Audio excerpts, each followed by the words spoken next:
Hello दोस्तों, welcome back to my channel and I hope कि आप सब अच्छे होंगे।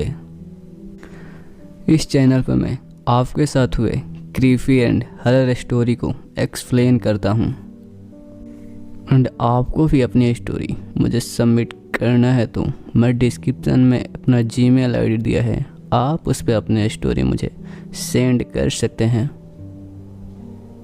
एंड मैं उसको उस चैनल पे एक्सप्लेन करूँगा। यह स्टोरी सुनने के बाद आप भी जाइए डिस्क्रिप्शन में एंड अपना स्टोरी मुझे सेंड कीजिए। एंड गाइस, वीडियो के स्टार्टिंग में आपसे एक बात कहना चाहता हूँ, आप ये वीडियो पसंद करते हैं एंड इस चैनल को पसंद करते हैं तो प्लीज़ सब्सक्राइब, बिकॉज आपकी एक सब्सक्राइब हमें मोटिवेट करती है इस बात के लिए कि अगला वीडियो जल्द से जल्द और अच्छे से अच्छे लाए। तो देर किस बात की, सब्सक्राइब प्लीज। एंड अब चलते हैं इस वीडियो के अंदर। So let's go in this story.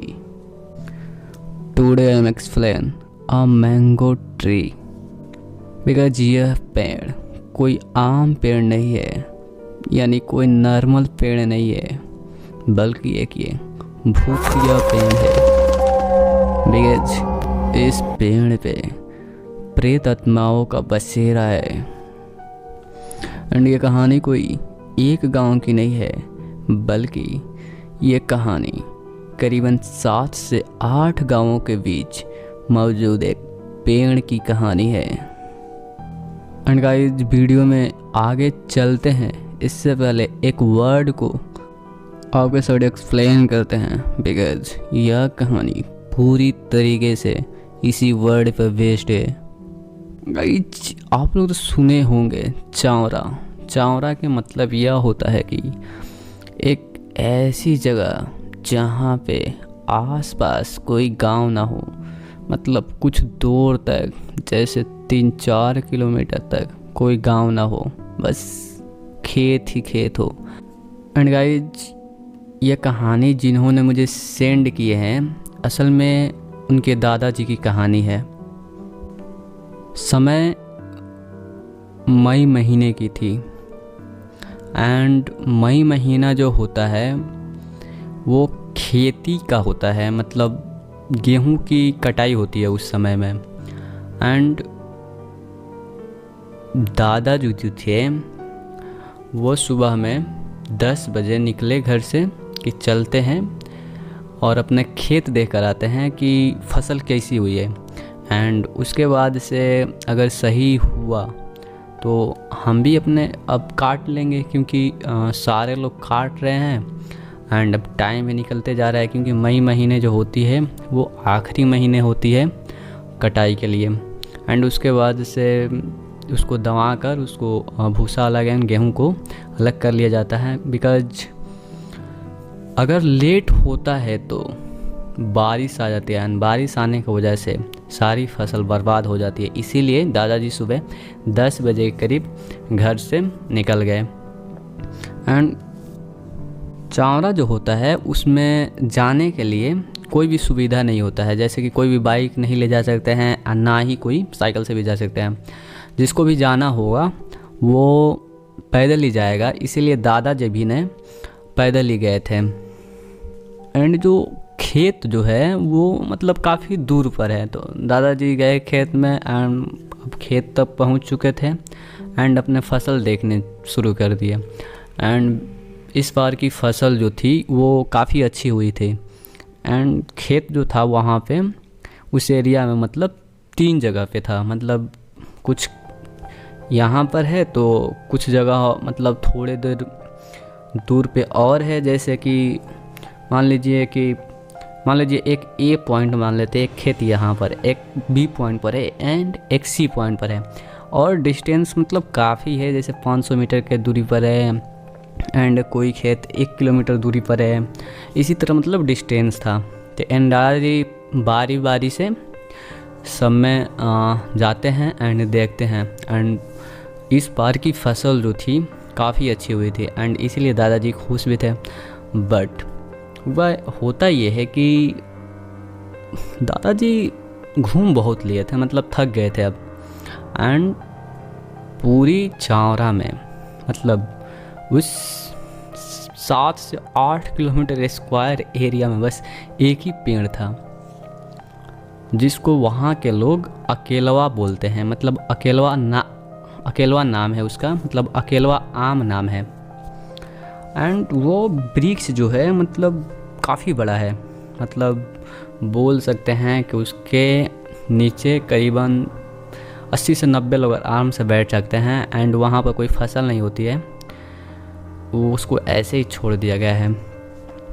And ऐसा नहीं है कि उस वृक्ष के बारे में किसी को पता ना हो, उस वृक्ष के बारे में सबको पता है कि वो एक भूतिया वृक्ष है। बट उस 8 किलोमीटर स्क्वायर के एरिया में अगर धूप लगने लगे तो लोग ये भी भूल जाते हैं कि वो वृक्ष के भूत के वृक्ष है। एंड वहाँ पर आराम करने लगते हैं। बट वहाँ पर जब भी लोग आराम करते हैं, कोई अकेला आराम नहीं करता है। जब भी करेंगे तो 10 लोगों की झुंड रहेगी तब करेंगे, या 10 से ज़्यादा रहेंगे तब। मतलब 2-4 आदमी रहेंगे, 3-4-5 तो वहाँ पर बैठना पसंद नहीं करते हैं, बिकॉज वो जो पेड़ है बहुत ही डेंजरस है। एंड दोपहर के समय में वहाँ पे जाना बिल्कुल लोग पसंद नहीं करते हैं। एंड रात की तो बात ही नहीं करेंगे, बिकॉज दिन को लोगों को इतना डर लगता है, तो रात को तो इसके बारे में बात करना ही बेकार है। बिकॉज रात के समय में उस एरिया में मतलब उस एरिया में कोई नहीं जाता है, तो उस जगह पे जाना बहुत ही बड़ी बात है। बट दादाजी काफ़ी थक चुके थे, इसीलिए उन्होंने सोचा कि चलते हैं उस ब्रिज के नीचे आराम कर लेते हैं, बिकॉज अभी तो काफ़ी लोग दिखाई दे रहे हैं। एंड अभी टाइम भी 12 ही बज रहा है। एंड दादाजी को आए हुए अब 3 घंटे हो चुके थे, क्योंकि काफ़ी दूरी तय किए थे, इसीलिए थक भी गए थे। एंड वो दादाजी चले गए उस ब्रिज के नीचे एंड वहाँ पर बैठ गए। देखे वहाँ पर करीबन 40 से 50 लोग बैठे हैं। एंड दादाजी भी जाकर वहाँ पर बैठ गए एंड सब आराम कर रहे थे। तो दादाजी भी सोचे कि थोड़ा आराम कर लिया जाए एंड लेट गए वहीं पर, अपना गमछा बिछाए एंड आराम से लेट गए। एंड दादाजी सोच लिए थे कि मतलब 2 बजे के पहले अपने घर निकल जाऊंगा, मतलब जैसे ही 1 बजने वाला होगा तो यहाँ से निकलूँगा एंड 2-2:30 बजे तक घर पे आराम से पहुँच जाऊँगा। एंड दोपहर को यहाँ रहना सही नहीं है, इसीलिए दादाजी अभी लेटे हुए थे। एंड लेटे हुए थे एंड धीरे धीरे वहाँ से लोगों की जाना शुरू हो गया एंड काफ़ी लोग चले गए। एंड इस बीच हुआ ये कि दादाजी के आँख लग गई। जब दादाजी के आँख लग गई एंड वहाँ की बातें सुन रहे थे, बस आँख लगी थी एंड वहाँ की सारी बातें सुन रहे थे एंड धीरे धीरे लोग जाना शुरू कर दिए थे। बट दादाजी को 1 घंटे तक वहाँ लोगों की आवाज़ सुनाती रही। दादाजी सोचे शायद तो अभी लोग हैं, इसीलिए वहाँ पर लेटे ही रहे, क्योंकि दादाजी बहुत थके थे। एंड होता ही है कि इसी तरह करते करते दादाजी अब सो गए थे। दादाजी सो गए थे एंड टाइम जो था अब पूरी 1:30 बज चुका था। एंड दादाजी पूरे नींद में थे एंड उठे अचानक से एंड देखे घड़ी करते देख कर चौंक गए कि क्या हो गया, मैं कितना देर सो गया। बिकॉज घड़ी में अब 1:30 हो रहा है। दोपहर को यहाँ रहना मतलब बहुत ही डेंजरस, मतलब अब मैं यहाँ से मुझे जाना चाहिए। बट दादाजी के लिए एक बात पॉजिटिव था कि मतलब एक प्लस पॉइंट ये था कि वहाँ पर अभी ना 5 लोग थे, जिसमें से 2 बच्चे थे, जिसमें से 1 लड़का 1 लड़की थी एंड 1 महिला थी एंड 2 पुरुष थे। दादाजी इस बात से थोड़े मतलब डर उनके ख़त्म हुए एंड देखे 5 लोग हैं एंड वो आपस में कुछ तो बात कर रहे थे। एंड दादाजी अभी सोकर उठे थे, इसीलिए अभी उठकर बैठे एंड अपने चिनौती निकाले एंड चिनौती से तंबाकू निकालकर बनाने लगे। एंड दादाजी देख रहे थे कि वो 5 आपस में कुछ तो बात कर रहे थे। एंड दादाजी तंबाकू बनाते बनाते उन लोगों से बात करना चाहे, पर उनमें से किसी का कोई रिस्पॉन्स आ नहीं रहा था। एंड दादाजी अब तंबाकू बना लिए थे एंड खाने के बाद से गए उन लोगों के पास एंड फिर से उन लोगों से बात करने चाहे, लेकिन वो लोग इनसे बात नहीं कर रहे थे। दादाजी को कुछ अजीब लग रहा था बिकॉज उनके पास जाकर उनसे बातें करना लेकिन उनके पास से कोई रिस्पॉन्स ना आना, ये दादाजी के बात सटा रही थी। एंड दादाजी उनमें से किसी को जानते नहीं थे कि ये लोग कौन से गांव के हैं। एंड उनके खेत के आसपास भी इन लोगों का खेत नहीं है, इसीलिए इन्हें कभी देखे नहीं है, क्योंकि दादाजी हमेशा खेत में आते जाते रहते हैं। एंड दादाजी इस बात से थोड़े चिंतित थे कि फिर से उन लोगों से पूछे, अरे भाई तुम लोग कौन से गांव से हो एंड यहाँ कब तक रहोगे, बिकॉज मैं जा रहा हूँ एंड आप लोग भी यहाँ से चले जाइए, क्योंकि ये थोड़ी जगह ठीक नहीं है। फिर भी उन लोगों के साइड से कोई रिस्पॉन्स नहीं आया एंड चुपचाप वो सुनते रहे, बिकॉज दादाजी अब थोड़े से तेज़ बोले, शायद उन लोगों को नहीं सुनाई दे रहा है, आपस में बात करे जा रहे हैं मतलब दादाजी थोड़ा तेज़ बोले, अरे भाई तुम लोग ना यहाँ से चले जाओ, मैं भी जा रहा हूँ, तुम लोग कौन से गांव से हो। बट वहाँ पर ना किसी की रिस्पॉन्स नहीं आ रही थी। अब फिर से दादाजी जो बोले ना, तो वहाँ के जो छोटे बच्चा था वो अचानक से गायब हो गया। यह देखो दादाजी एकदम सुन पड़ गए, ये क्या हो गया। थोड़ी देर में देखे कि वो बच्चा जो है वो आम के पेड़ के डालियों पर लटक रहा है एंड बहुत ही क्रीपी सा स्माइल दे रहा है, बहुत ही डेंजरस लग रहा था वो मंजर। दादाजी देखकर समझ गए कि मैं यहाँ पर फंस चुका हूँ एंड मुझे अब यहाँ से निकलना होगा, क्योंकि यहाँ पर जो था यहाँ पर 40 से 50 लोग नहीं थे, बल्कि यहाँ पर 7 से 8 ही लोग थे एंड बाकी सब छलावा था, जो इन्हीं लोग का था छलावा। बिकॉज टाइम होते होते सारे लोग धीरे धीरे निकल गए थे एंड बच मैं ही गया था एंड मुझे ये लोग फंसा दिए हैं। एंड इसे सोच ही रहे थे कि वो जो छोटी बच्ची थी वो भी अचानक से उनके सामने से गायब हो जाती है एंड वो भी जाकर एक पेड़ के डाली से लटक जाती है एंड मुस्कुराना शुरू कर देती है, एक अजीब सी मुस्कुराहट। दादाजी काफ़ी डर चुके थे एंड उसके बाद से वो 3 लोग जो थे, मतलब 3 लोग नहीं बोल सकते हैं, वो 3 शैतान जो थे वो भी बारी बारी से इनको डराने लगे। कभी आगे आकर हंस रहे थे तो कभी पीछे जाकर रो रहे थे एंड कभी पेड़ पर से लटक रहे थे तो कभी पेड़ पर से लटक कर इनके आगे आ रहे थे एंड उल्टा लटक रहे थे एंड इनको बहुत ज़्यादा मतलब फ्रस्ट्रेट कर दिए थे, बहुत ज़्यादा डरा दिए थे। एंड दादा जो थे अब सोचे कि यहाँ से निकलूँ मैं कैसे, अगर नहीं निकला ये लोग तो मुझे मार ही देंगे एंड यहाँ से निकलने की रास्ता ये लोग दे नहीं रहे हैं। ठीक है, जब भी कोशिश कर रहे थे वहाँ से भागने के लिए तब कोई ना कोई आगे उनके आ ही जा रहा था। एंड इसके बाद से दादाजी काफ़ी हिम्मत करके वहाँ से भागना शुरू किया एंड चिल्लाना शुरू कर दिए कि दौड़िए दौड़िए, मुझे बचाइए, बिकॉज मैं यहाँ पर फंस चुका हूँ। एंड काफ़ी तेज़ से दादाजी उधर से दौड़ रहे हैं, चिल्लाते एकदम दौड़ रहे हैं, भाग रहे हैं वहाँ से एकदम, और वो पीछे भी देख रहे हैं कि वो लोग मेरे पीछे है, वो देख रहे हैं कि पीछे पीछे वो भी सब आ रहा है, कभी आगे अचानक आ रहा है तो कभी मेरे सर के ऊपर घूम रहा है एंड मुझे डरा रहा है। एंड दादाजी अब इस बात से बेखौफ हो गए थे कि मेरे पीछे कोई है एंड मेरे कोई आगे आ रहा है एंड वो आगे भागे ही जा रहे थे। एंड उधर से लोग दौड़ रहे हैं ताकि वो लोग तो समझ गए थे कि वहाँ पर जो ये घटना हुआ, मतलब वो चिल्ला रहे हैं, वाकई में कोई बड़ी मुसीबत है, तभी वो चिल्ला रहे हैं। एंड दादाजी भागते गए 4 से 5 मिनट में वो लोग के पास गए एंड वो लोग सारे लोग आ गए एंड पूछे क्या हुआ था आपके साथ। दादाजी सब बात बताए कि मैं सो रहा था एंड मुझे लगा कि वहाँ पे 40 से 50 लोग हैं, तो मैं लेट गया एंड लेटा तो मेरी आंख लग गई, लेकिन मैं जब उठा तो वहाँ पर 5 ही लोग थे एंड मैं उन लोगों से बात करने की कोशिश किया तो किसी ने मुझसे बात नहीं कर रहा था।